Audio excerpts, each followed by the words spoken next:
The birth of this white woman's daughter was supposed to bring great joy to her and her husband, but it brought big trouble because the baby was black, whereas the couple was white. Several years later, the husband sobbed profusely when the reason behind the baby's black skin was revealed. But before we start, smash the like button and make sure to subscribe if you haven't, and hit that notification bell so that you won't miss any new stories. Carol could feel her baby was ready to arrive, despite the doctor's prediction that the due date was still a week away. She was home alone with no one around to help. Her husband, Andrew, was at work and wouldn't be back for another 5 hours.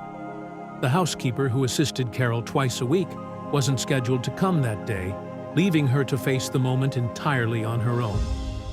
Carol took a deep breath, determined not to panic. Maybe she was overreacting, she told herself. After all, her water hadn't broken yet.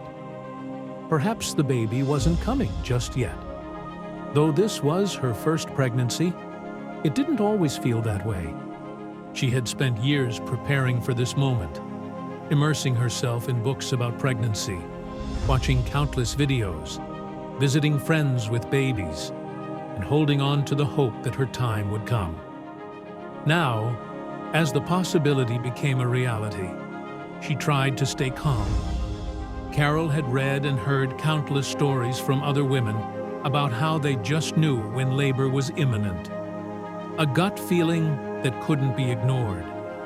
That same instinct gripped her now, leaving her uneasy. Unwilling to wait for things to escalate before seeking help, Carol picked up the phone and called the midwife from the hospital, where she had attended her prenatal classes. The midwife treated Carol's case as an emergency and rushed over with an ambulance. Shortly after they loaded Carol into the ambulance, her water broke, and intense labor pains gripped her. She had her baby in the ambulance before they arrived at the hospital.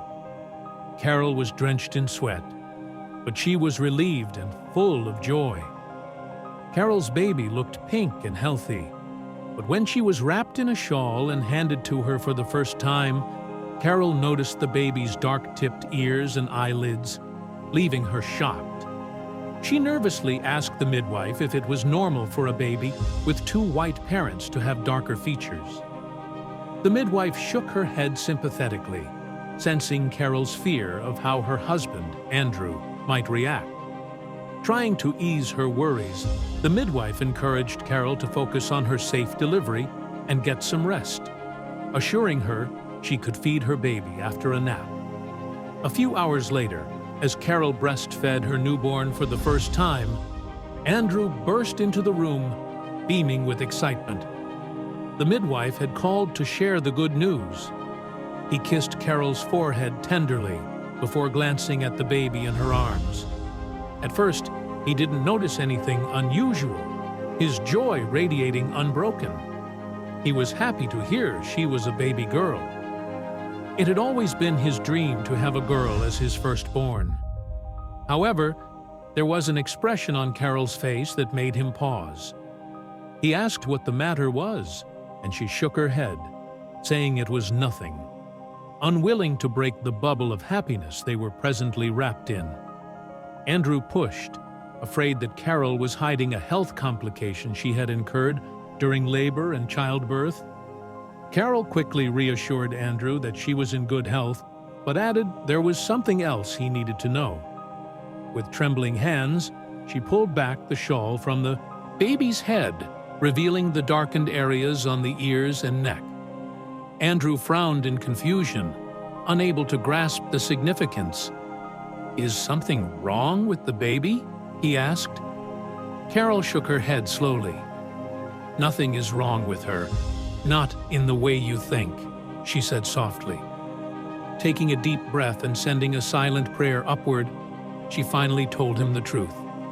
Their newborn daughter, Nicole, had black or mixed-race features. Andrew's mind raced with questions, his thoughts spiraling. How could this happen? Did this mean he wasn't Nicole's biological father? His heart sank as doubts flooded in. Was Carol confessing to infidelity? His face fell, and the weight of the moment bore down on him like a crushing tide. "Did you cheat on me, Carol?" he asked, his voice breaking, giving voice to the doubt that swirled in his head. With tears in her eyes, Carol shook her head. "I would never. Why would I when you're the only man I want?" Andrew didn't believe her. He felt she was lying to save her skin. Suddenly, the air in the room felt too thick. It was suffocating. He pulled at the tie around his neck, unable to stay near the woman he believed had betrayed him. Andrew fled the hospital. Carol, devastated, focused on her newborn, forcing herself to stay present and sending silent prayers that Andrew would return, ready to talk. Over a day passed with no word from him. Carol grew increasingly worried. Where was he? Why hadn't he reached out? She hoped he was taking time to process everything rationally, as he always had. But as the silence stretched on, her concern deepened. Her calls went straight to voicemail, and her texts pleading for him to talk were ignored. Desperate, she sent an email, certain he would see it.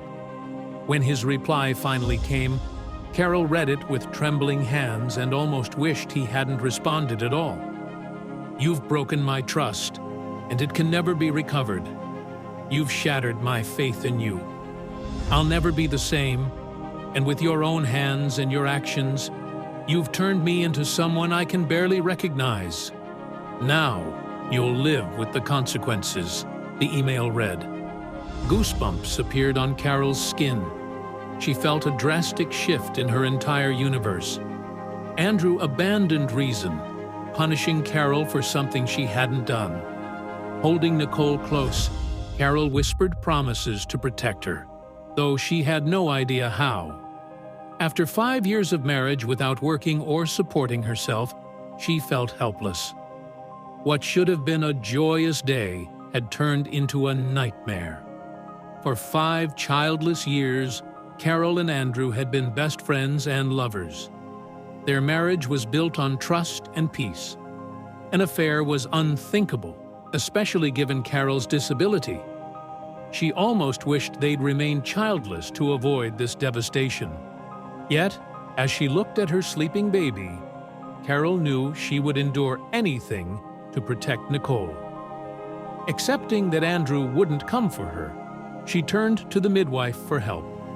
The kind woman agreed and drove Carol and Nicole home in her car after her shift was over. It had been 2 days since Carol gave birth. The house was oddly silent. Carol assumed it was because Andrew was still at work. She slid into her wheelchair and thought about putting the house in order. She tried not to do too much so that her strength wouldn't deplete. By the time Andrew came home from work that day, Nicole was sound asleep. The house was welcoming, and there was food served for him on the table. Andrew stormed in and roused Carol from her much-needed sleep on the couch. Startled, she masked her fear and calmly asked about his day. In a rage, he flipped the center table, shattering a glass vase. Carol flinched, but Andrew, breathing heavily, remained unmoved. Pointing at her, he warned that things would change. Though divorce crossed his mind, he dismissed it, fearing judgment for abandoning his disabled wife. Moreover, his workplace favored married men, and staying married suited his interests better, for now. Carol expected to feel relief when Andrew said he wouldn't abandon her. It meant there was still a chance they could work things out. But she felt trepidation and a deep sense of foreboding. It was true that she was totally dependent upon Andrew. A few weeks before the wedding, Carol had been involved in a tragic skiing accident that affected the base of her spine. Her paralysis was the result of that accident, for which Andrew felt deeply guilty, having persuaded her to try skiing despite her reluctance. Despite her paralysis, he loved her deeply and married her, building a mostly harmonious life together. Her beauty had always captivated him, and her dependence reassured him that she was his alone. However, the sight of Carol's black baby shattered his pride. Feeling betrayed, he convinced himself that his love and care had not been enough. Yet, despite his anger and wounded pride, Andrew still loved her. But he hated her at the same time for what he thought she'd done. That was why he couldn't send her away, but he chose to do everything in his power to frustrate her. The next day, Carol started witnessing another part of Andrew that she didn't know existed.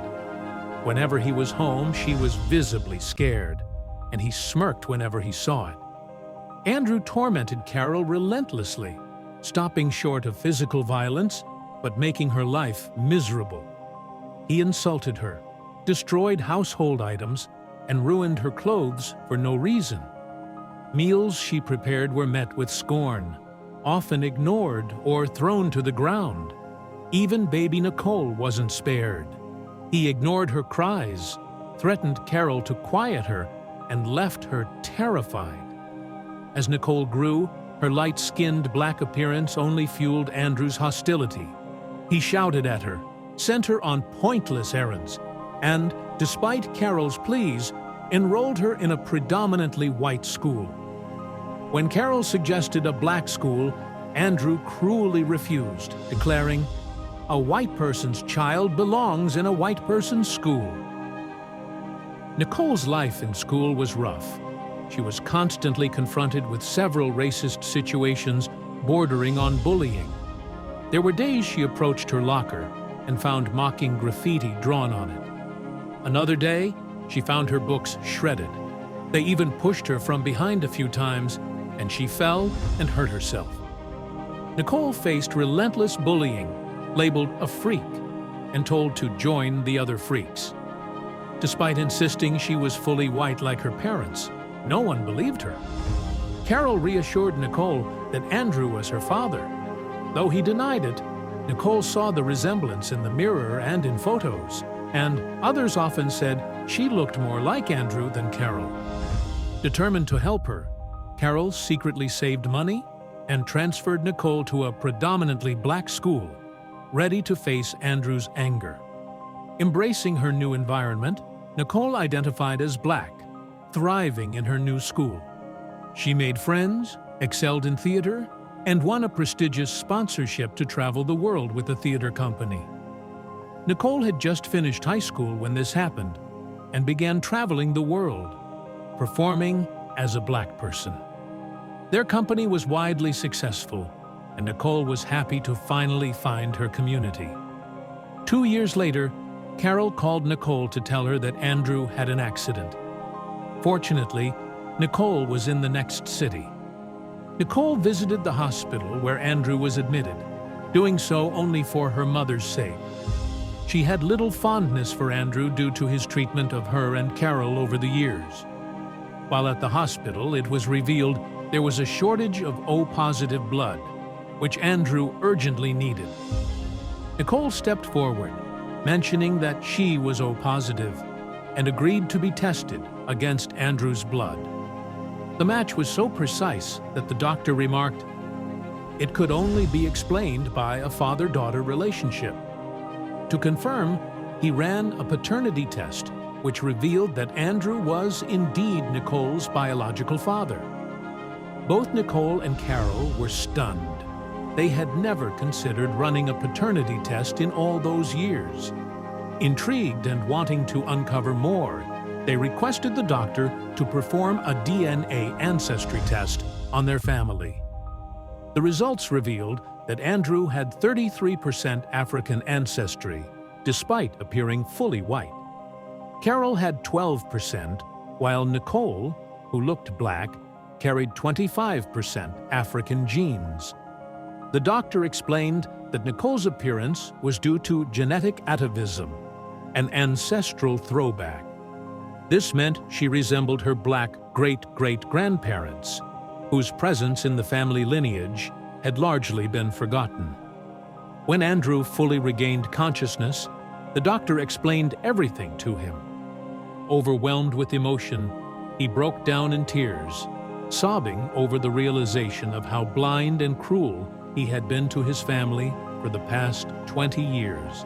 He mourned the countless days of turmoil he had caused, knowing they had never experienced true peace because of him.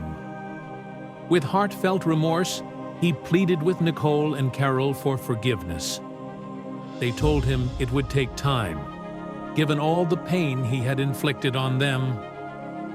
Determined to make amends, Andrew vowed to dedicate every day of the rest of his life to earning their trust and repairing the damage he had done.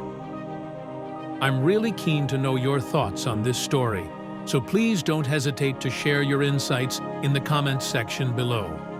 If you enjoyed this video and found it engaging, I invite you to subscribe to our channel for more similar content. Feel free to share this video. Take good care of yourselves, and I'm excited to connect with you in our future videos.